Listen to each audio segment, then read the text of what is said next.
Hoje gostaria de falar sobre o verdadeiro significado da Páscoa, aproveitando a ocasião, o momento em que o mundo está focado nisto. Gostaria de, nesse vídeo, falar sobre isto. Em Êxodo capítulo 12, temos a primeira Páscoa realizada no mundo, e lá podemos ver claramente que ela foi dada por Deus à nação de Israel.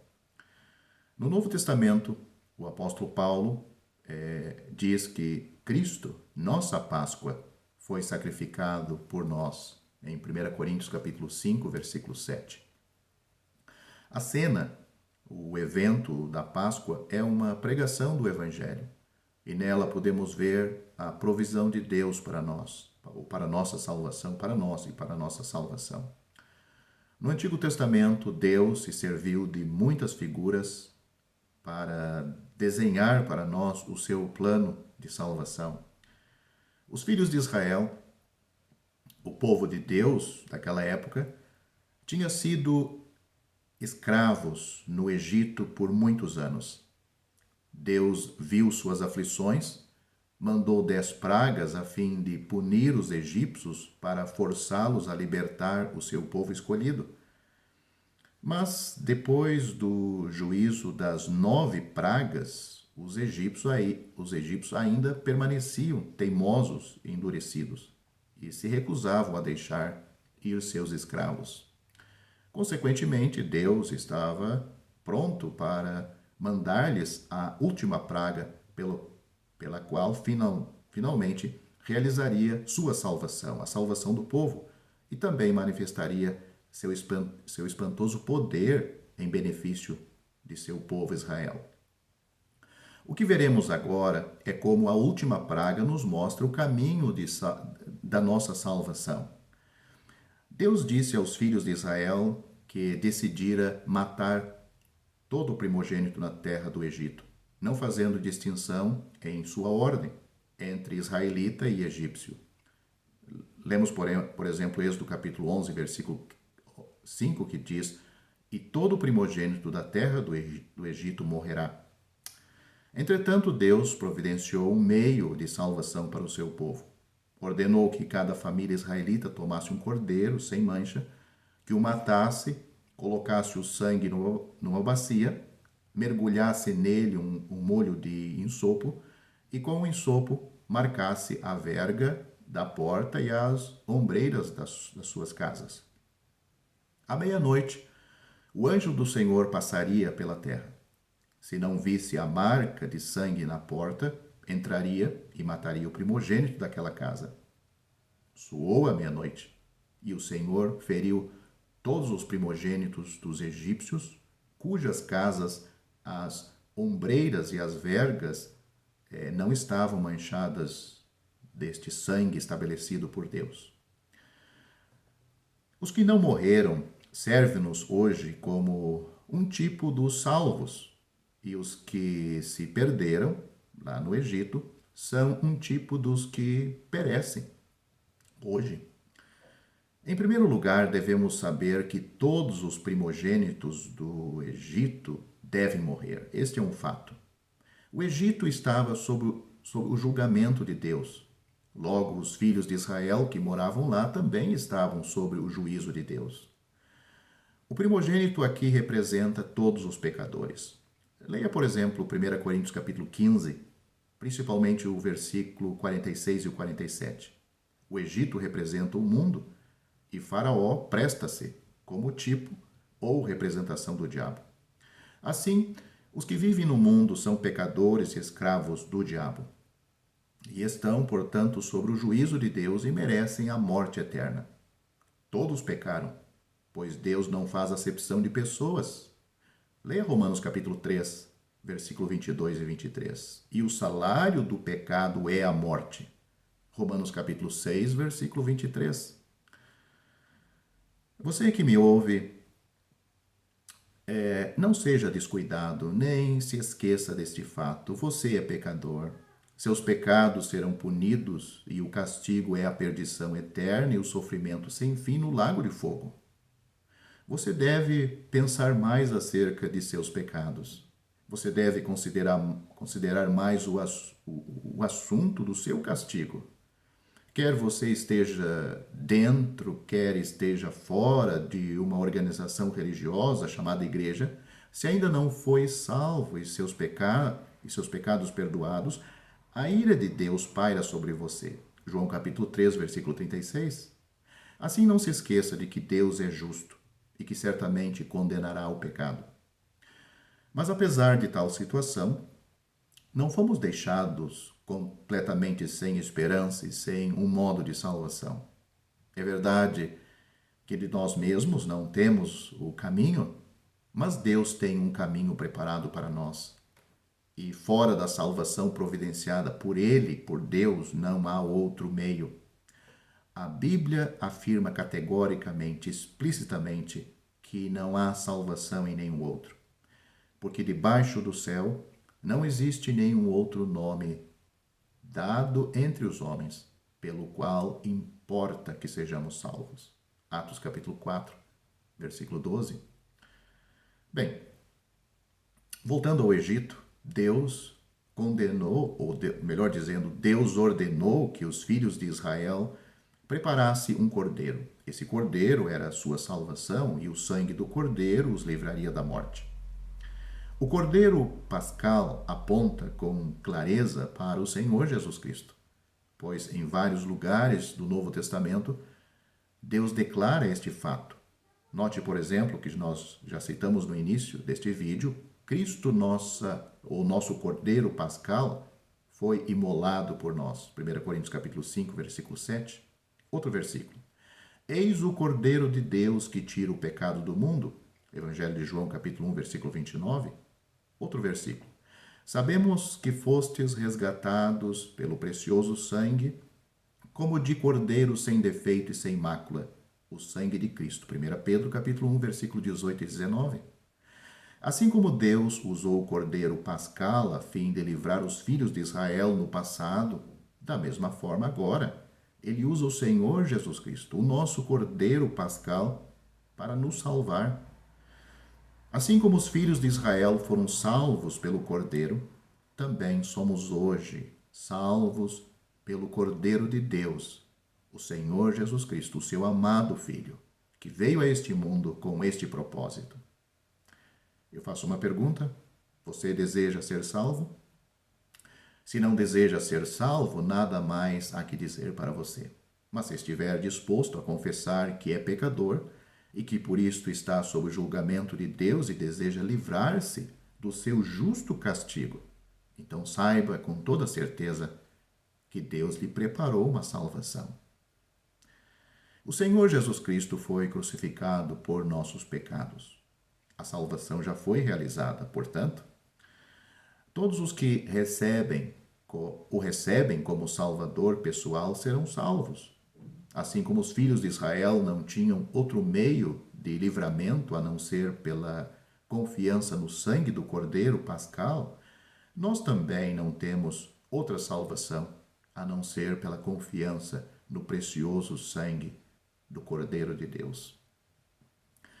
Somente o sangue de Jesus pode salvar pecadores hoje, como você e eu. Talvez possamos exemplificar este fato da seguinte maneira. Suponhamos que eu pudesse ir com você a um lar israelita no Egito. Veríamos o pai e o filho assentado calmamente em casa. Então eu poderia perguntar ao pai: ouvi dizer que lá pela meia-noite de hoje Deus vai matar o seu filho. Como é que o Senhor consegue ficar aí sentado tão calmamente? Não está com medo? O pai podia me responder da seguinte maneira: ora, não preciso temer, porque Deus preparou para nós um cordeiro. O cordeiro pode salvar nossas vidas. Olhe que gordo e branco, que elegante e adorável é o meu cordeiro. Ouça o seu balir agradável. Meu cordeiro certamente é o melhor. Nenhum dos cordeiros de meus vizinhos é tão bom quanto o meu. Por que, pois, deveria eu temer, uma vez que tenho um cordeiro tão bom e tão precioso? Essas seriam as palavras que podemos imaginar de um pai no Egito. O que ele diz parece correto, mas permita-me dizer-lhe que, ao chegar à meia-noite, o filho dele será morto pelo anjo de Deus. Mas por quê? Será que a palavra de Deus falhou em sua verdade? Não é certo que este homem possui um cordeiro? E como ele diz, um dos melhores. De fato, ele tem um cordeiro. Entretanto, o que Deus requer é um cordeiro imolado, morto, não um cordeiro vivo. Um Cristo vivo não nos pode salvar. Somente o Cristo que foi morto pode fazê-lo. O Senhor não pode salvar estando vivo na terra. Ele só nos pode remir ao ser crucificado. Belém, aonde nasceu, Nazaré e Galiléia, onde ele viveu, só servem para nos condenar. Somente o Calvário nos dará a vida eterna, a sua morte. Não se surpreenda ao ouvir isto. Quantos diriam que Jesus é nosso exemplo? Que ele é um grande mestre, um grande rabi? Muitos louvarão ao Senhor Jesus por seu lindo caráter, seus elevados padrões morais, seu grande poder e sua personalidade nobre. Entretanto, é bom observar que, quanto melhor for a aparência do Senhor Jesus, tanto pior será a minha e a sua. Seu bom caráter e nobre personalidade não nos salvarão, antes nos condenarão. Deus olha para ele e fica totalmente satisfeito, isso é claro, embora tentamos fazer o melhor que pudermos a fim de imitá-lo para satisfazer a Deus. Quanto mais tentamos, mais manifesto se torna nossa natureza pecaminosa e nossas ímpias ações. Por favor, reconheça o fato de que nossas obras jamais poderão agradar a Deus. Quanto mais tentarmos aprender de Jesus, tanto mais teremos consciência de que não podemos nem queremos aprender dele. Não se deixe enganar. Embora você reconheça a excelência da personalidade e dos padrões morais de Cristo, sua excelência, ou seja, a excelência de Cristo, pertence apenas a Ele. Você não tem parte, você e eu não temos parte nela. O Senhor Jesus não vem ao mundo e não veio ao mundo para ser o exemplo que devemos imitar até que sejamos gradativamente e finalmente salvos. Não, não, não. Ele veio a esta terra para morrer por nós, pecadores, a fim de realizar a salvação para nós, por nós. Deus nada requer de nós, visto que Ele já fez tudo. Somos pecadores e nossa penalidade é a morte. Ainda assim, nossa condenação é levada pelo Senhor Jesus. Sua morte é vicária, isto é, sua morte é realmente a nossa. Ele porém, tornou a sua, para que não precisássemos ser castigados por nossos pecados. Note o que a Bíblia diz. Certamente ele tomou sobre si as nossas enfermidades e as nossas dores levou sobre si, e nós o reputamos por aflito, ferido de Deus e oprimido. Mas ele foi traspassado ou ferido pelas nossas transgressões, e moído pelas nossas iniquidades. O castigo que nos traz a paz estava sobre ele, e pelas suas pisaduras fomos sarados. Isaías capítulo 53, versículo 4 e 5. Somos pecadores. Veja Romanos capítulo 3, do versículo 9 a 20. Merecemos morrer. Leia Ezequiel capítulo 18, versículo 4. De modo que, se o Senhor Jesus vem somente para viver, com que pode ele salvar-nos de nossos pecados e perdição? Felizmente, entretanto, ele veio para morrer, e não apenas para viver. Jesus morreu por nós, levando nossos pecados e suportando o nosso castigo. Assim, devido à sua substituição, já não precisamos morrer em nossos pecados, e agora temos um meio de salvação. Mas se alguém continuar insistindo em tratar o Senhor Jesus como modelo e pensar em conseguir ser salvo imitando-o, essa pessoa irá, sem dúvida alguma, para a perdição eterna. Ninguém no mundo é capaz de imitar a Cristo, nem ser salvo por meio da imitação. Leia o capítulo 2 do livro de Gálatas. Somente os que creem em sua morte substitutiva serão salvos. Atos capítulo 16, versículo 31. A palavra de Deus diz que sem derramamento de sangue não há remissão ou não há perdão dos pecados. Hebreus capítulo 9, versículo 22. Mas continuemos com nossa ilustração dos lares israelitas no Egito. Suponhamos que eu pudesse visitar outra casa israelita. Aí pergunto ao pai e aos filhos se é verdade que nesta noite Deus destruirá o primogênito. Eles dizem sim. E de novo pergunto, posso perguntar, por que vocês não têm medo? O seu primogênito logo será morto, por que estão tão tranquilos? Eles podem responder, não temos medo, porque Deus providenciou o meio de salvação. Ele preparou-nos um cordeiro, e este cordeiro deve ser morto, e o seu sangue derramado numa bacia. Olhe, nosso cordeiro já foi imolado, e o seu sangue, olha aí, já está na bacia também. Nós, os israelitas, pecamos, mas este cordeiro morreu por nós. Portanto, não estamos com medo. Notou a ilustração neste caso? No entanto, ao chegar à meia-noite, o primogênito daquela família é morto pela justa ira de Deus. E se algum de vocês estiver em condição semelhante, você que me ouve e você que me ouve também perecerá. Precisamos ver qual foi o erro desta segunda família. Na primeira família, não tinha o sangue do cordeiro. Assim, o primogênito deve perecer. Mas na segunda casa, não somente possui um cordeiro, mas ele foi morto, e o sangue derramado.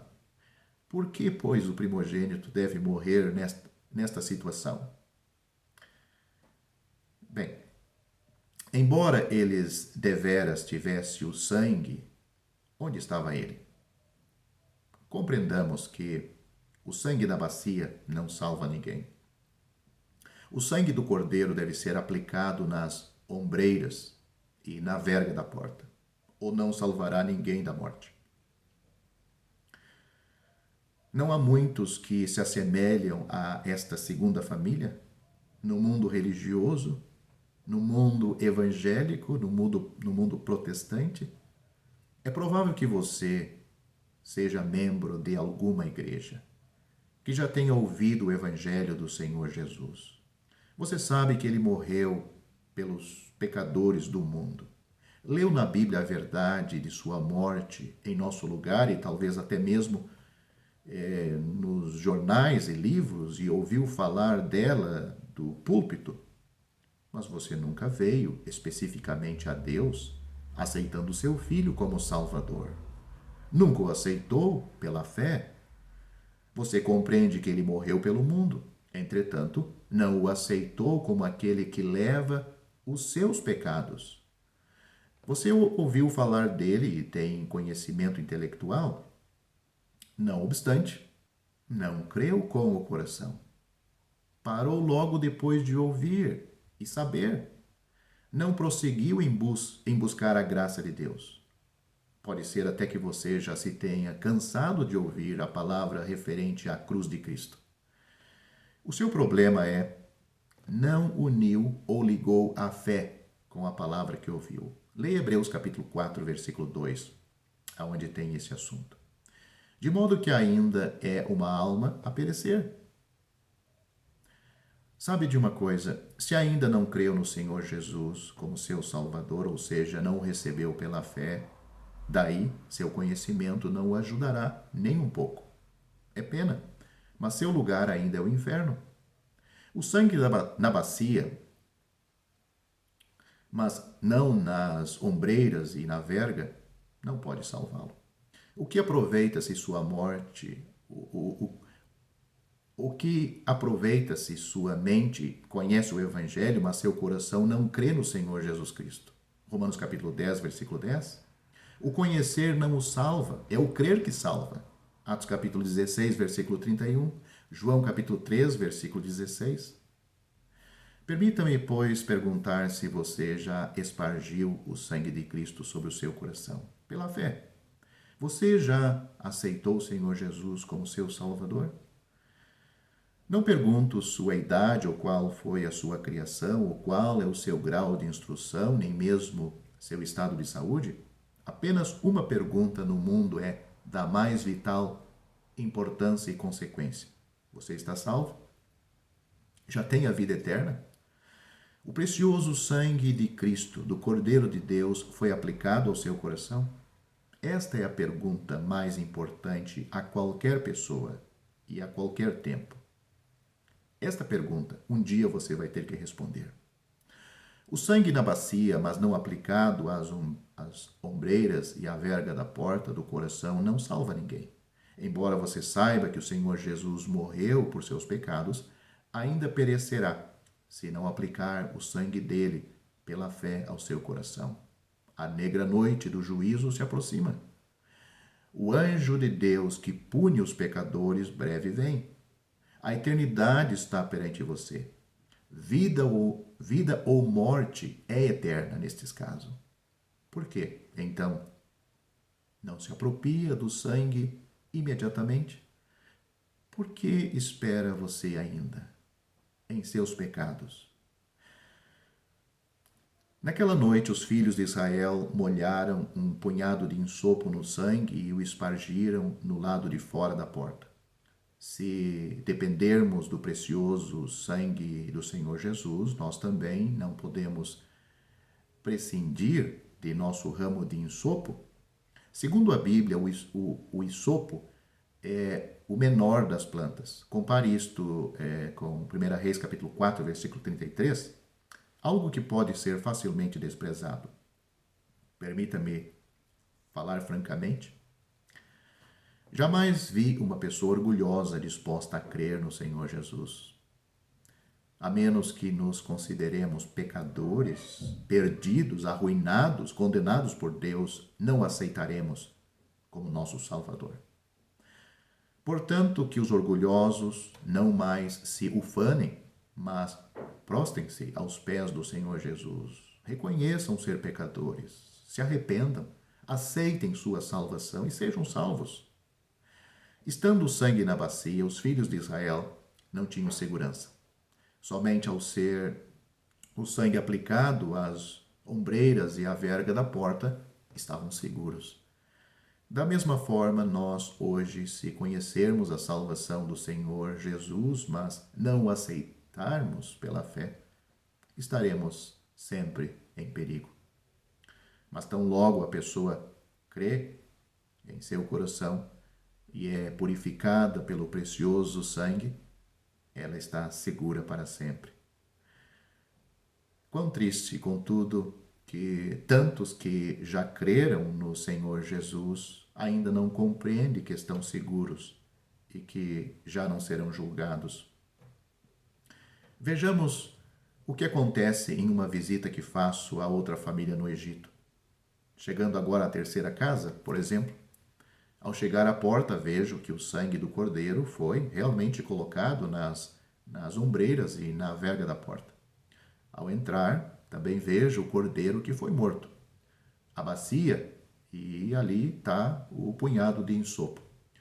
Mas a família reunida chora, em desespero. O primogênito chora e treme. Seu rosto está pálido.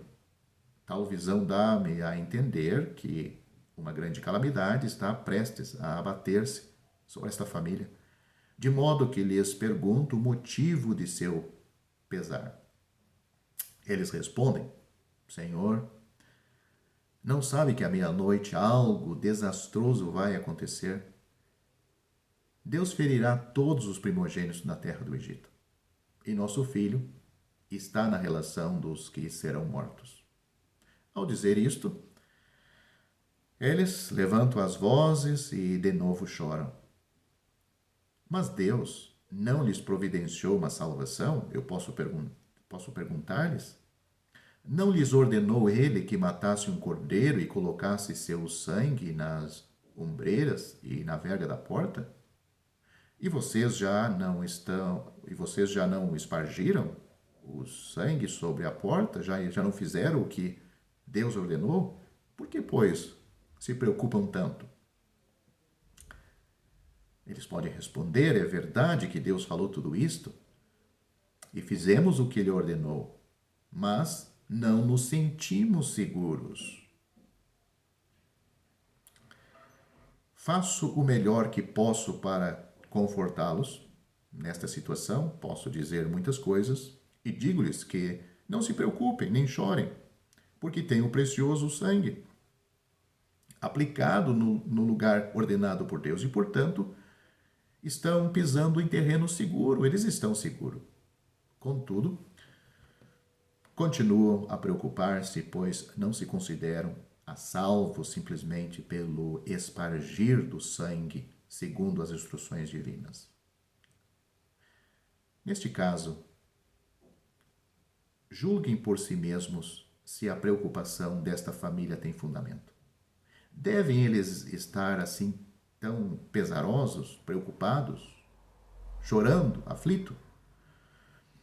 Vocês podem sorrir da sua estultícia, pois, tendo aplicado o sangue, devem sentir-se seguros. E podemos considerar qualquer preocupação ou ansiedade que posteriormente tenham como sofrimento auto-infligido. Entretanto, não cometem muitos frequentemente o mesmo erro que eles? Você já creu no Senhor Jesus, e o aceitou como seu Salvador pessoal. Já aplicou o precioso sangue à porta do seu coração e já entrou num estado de paz. Agora você está salvo e não perecerá. Por que, pois, estar temeroso? Por que preocupar-se tanto? Naquele instante em que você creu e crê no Senhor Jesus, está salvo e seguro.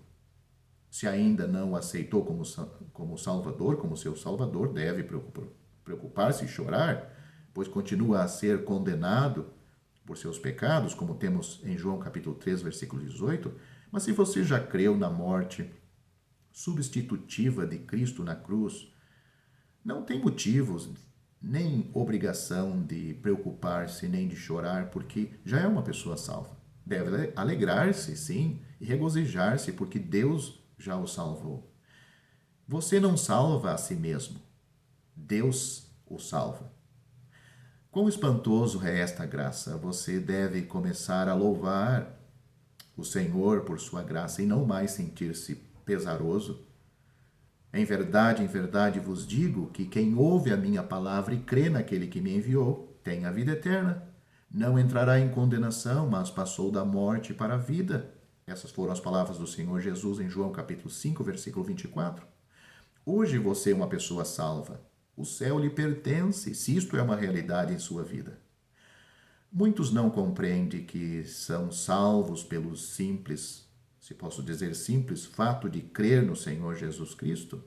A dificuldade deles jaz ou está em não sentirem salvos.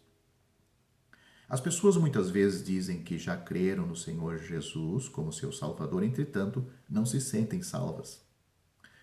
O que posso dizer para todos os que agem desta forma é que leia, por favor, Êxodo capítulo 12, versículo 13. Quando eu vir o sangue, passarei por vós, e não haverá entre vós praga destruidora. Quem vê o sangue neste caso? Deus, não o primogênito. O sangue é colocado na verga e nas ombreiras da porta, e por isso o primogênito não o pode ver. E que aproveitaria se ele pudesse vê-lo? Mas Deus afirma que ele verá o sangue, e que quando ele vir, não destruirá ninguém daquela casa. Ninguém realmente sabe quão precioso é o sangue do Senhor Jesus. não podemos compreender quão grande valor Deus dá ao sangue de seu Filho. Vamos nos ocupar, os salvos vão se ocupar aqui toda a vida e por toda a eternidade sobre isto. Entretanto, ele declara enfaticamente que quando vir o sangue passará por nós, salvará a todos os que aplicarem em seus corações o sangue precioso do seu Filho pela fé. Por conseguinte, seu dever é crer na morte substitutiva e no sangue derramado do Senhor Jesus na cruz. O próprio Deus verá esse sangue e ele o salvará. Quer você se sinta bem, quer se sinta mal. Seu sentimento nada tem a ver com o assunto da salvação. Pois a Bíblia não diz que se você sentir-se salvo, estará salvo, e que se não se sentir salvo, perecerá. Simplesmente a Bíblia afirma com clareza que quando Deus vir o sangue, o salvará. Por este motivo, não confie no seu sentimento, e principalmente no nosso sentimento vacilante. Somente a palavra de Deus é digna de confiança. Ele vê que você creu no Senhor Jesus Cristo e assim o salva. Por que, pois, temer? Embora você nada sinta, Deus o viu. Nenhum dos filhos de Israel que estavam nas casas podiam ver o sangue na porta que era por fora da porta, por fora da casa. Portanto, não é surpresa que você nada sinta. Alguns crentes muitas vezes preocupam-se pensando não estarem salvos. O motivo é que, embora tenham crido no Senhor Jesus como seu Salvador, frequentemente são fracos e caem. Quanto mais olham para si mesmos, tanto mais vão se considerar não salvos, nem dignos de serem salvos. Creem honestamente no Senhor Jesus e sabem que a graça do Senhor é grande. Não obstante, ao refletirem em seus fracassos, mal podem acreditar que são salvos. A palavra do homem, entretanto, é vã. Leiamos antes e creiamos antes na palavra de Deus. Note o que diz a palavra de Deus. Quando eu vir o sangue, passarei por vós. Êxodo capítulo 12, versículo 13. Em que base Deus nos salva? Que é que ele vê? O Espírito Santo responderá que Deus não vê nada mais além do que o sangue do Senhor Jesus Cristo. Deus não nos salva por mudarmos nosso caráter ou fazermos boas obras. Ele nos salva simplesmente por causa do precioso sangue do seu amado Filho. O sangue do Filho fala da sua vida entregue naquela cruz, em nosso lugar, a Deus. A Bíblia não diz, quando eu vir as vossas obras, as vossas boas obras, passarei por vós. Nem tampouco diz, quando eu vir vossa vida perfeita, passarei por vós. Simplesmente a Bíblia diz, quando eu vir o sangue, passarei por vós. É ao sangue que devemos prestar atenção. O que Deus vê é o sangue do seu Filho, não a nós, nem as nossas boas obras. O ser salvo ou não é decidido na base da existência ou não do sangue. Você pode ser a melhor pessoa no mundo, mas se não creu ou não crê no precioso sangue do Senhor Jesus, é uma alma que perece. Por outro lado, embora você possa ser a pior pessoa no mundo, do mundo todo, será instantaneamente salva-se pela fé, aplicar ao coração o precioso sangue do Senhor Jesus Cristo. O sangue precioso pode salvar pecadores. O sangue precioso é especialmente usado para salvar pecadores. Porque, pela graça sois salvos mediante a fé. Isto não vem de vós, é dom de Deus, não vem das obras, para que ninguém se glorie. Efésios capítulo 2, versículos 8 e 9. Nossa salvação depende inteiramente da graça de Deus. Não tem relação nenhuma com nossas obras. Nem você olha para si mesmo. E se você olha para si mesmo, julgar-se-á indigno de ser salvo. e não terá paz. Em vez disso, olhe para o Senhor Jesus e confie inteiramente nele, para que possa achar paz de coração. Embora você seja indigno, eu também, ele é digno. Quanto mais você olha para ele, tanto mais puro e mais santo se tornará. Os filhos de Israel não foram salvos por seus próprios méritos, mas pelo sangue do Cordeiro. Os egípcios pereceram não por causa de suas más ações, mas por não terem o sangue do Cordeiro. Da mesma maneira, a nossa salvação ou perdição depende somente do precioso sangue do Cordeiro de Deus. Se houver o precioso sangue, somos salvos. E não há nenhuma dúvida a este respeito. De outra forma, quão precária é nossa situação. Deixemos agora os filhos de Israel e visitemos os egípcios para finalizar este vídeo. Vamos a uma casa egípcia. Suponhamos que eu entre em uma de suas casas e veja a família egípcia, essa família divertindo-se muito. Portanto, pergunto aos membros da família como é que podem estar contentes quando Deus disse que feriria o seu primogênito nesta mesma noite. Eles podem responder: Senhor, nosso filho é diferente de todos os outros filhos. E respondem isto enfaticamente e com um sorriso no rosto. Ele nunca matou ninguém, nem pôs fogo em casa alguma. Nunca roubou. Ele é justo e honesto. Faz tudo segundo sua consciência. Como é que Deus poderia punir uma pessoa tão boa como este meu filho? Mas vejo que vocês não têm o sangue do Cordeiro na sua porta. Deus certamente não passará por vocês. Ao contrário, matará o seu primogênito. Eles podem responder, retrucar. Outras pessoas podem precisar do sangue do Cordeiro, porque são pecadores. Mas para pessoas tão boas como nós, e principalmente como o nosso filho, não há necessidade de sangue algum. Bem, conhecemos a história, como terminaram esses egípcios. O anjo da morte desceu sobre aquela família à meia-noite, e o resultado foi a morte do seu primogênito.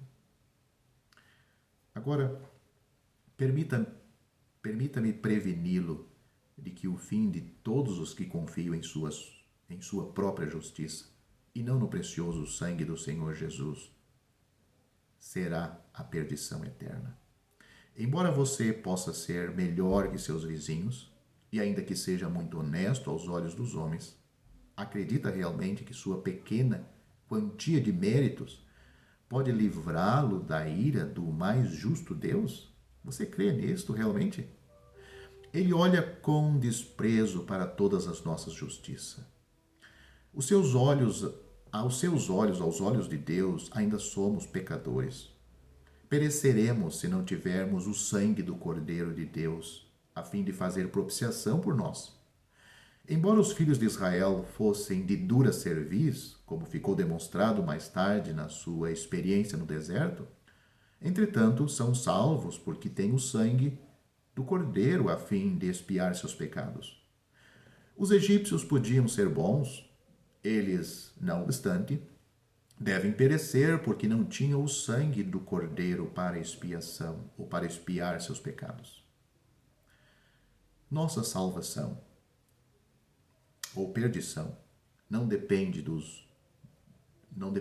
de nós mesmos nem de nossas obras, mas do crermos ou não e aceitarmos ou não o Redentor que morreu por nós. Ao ler o último livro da Bíblia, Apocalipse, você descobrirá que as pessoas que estão no céu lá se encontram não por suas próprias obras, mas pelo precioso sangue do Cordeiro. Os salvos podem ir para o céu porque lavaram suas vestiduras e as alvejaram ou branquearam no sangue do Cordeiro. Leia Apocalipse capítulo 7, do versículo 9 a 17, e fixe bem no versículo 14 deste capítulo. Os dias voam e chega a hora do juízo de Deus. Aconteceu que à meia-noite feriu o Senhor todos os primogênitos na terra do Egito. Êxodo capítulo 12, versículo 29. Essa é a consequência da falta de fé no Evangelho de Jesus Cristo. Por amor da eternidade vindoura, você que me ouve, suplico-lhe que não confie em suas próprias obras. Não dê desculpas para demorar mais. Creia no Senhor Jesus como seu Salvador pessoal. Venha logo pela fé enquanto há tempo. Venha a Ele. Eis agora o tempo sobremodo oportuno. Eis agora o dia da salvação. 2 Coríntios capítulo 6, versículo 2. É triste ler lá em Êxodo, não havia casa em que não houvesse um morto. Êxodo capítulo 12, versículo 30. Toda a casa egípcia tinha um morto, mas na casa dos israelitas ninguém morreu. O fato, porém, era que tanto na casa do israelita como na casa do egípcio havia um morto. Percebeu isto? Só que o que morreu na casa do israelita foi um cordeiro, mas o morto na casa do egípcio era um ser humano. Assim deve haver um morto em toda casa. Se o morto não for uma pessoa, então deve ser um cordeiro. Quão terrível e quão sério. Ou uma pessoa morria, ou um cordeiro era imolado. Não sei que alternativa você prefere. Se deseja levar seus próprios pecados e morrer, ou crer no Senhor Jesus, o Cordeiro de Deus, que já morreu por você, para tirar os nossos pecados. Ou você morre em seus pecados, ou ele morre por seus pecados. Se não confiar naquele que morreu, você também morrerá, pois alguém deve morrer. Lembre-se do fato de que Cristo tenha morrido por nós, sendo nós ainda pecadores. Romanos capítulo 5, versículo 8. Você já não precisa morrer em seus pecados e ir para o inferno. Já não precisa perecer por seus pecados e em seus pecados. Se vier a perecer, não será por ser pecador demais, mas por não crer no nome do Filho unigênito de Deus. João capítulo 3, versículo 18. Não deixe que Cristo lhe diga, não quereis vir a mim para terdes vida. João capítulo 5, versículo 40. Porém, quem quiser, receba de graça a água da vida. Apocalipse capítulo 22, versículo 17. A minha esperança é que você se chegue a Deus com um coração arrependido e crente. Crê no Senhor Jesus Cristo e você será salvo